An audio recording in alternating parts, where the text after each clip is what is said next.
Mga kabudyak, ato nang ukayo ni. Wala pa na tuanog mayo.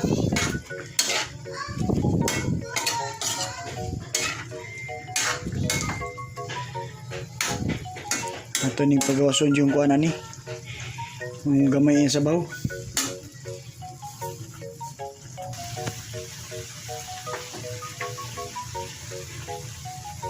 Lagyan natin yung apoy sa low temperature para hindi masyado diretso, para dandahan na maluto kung hugas yung sabaw.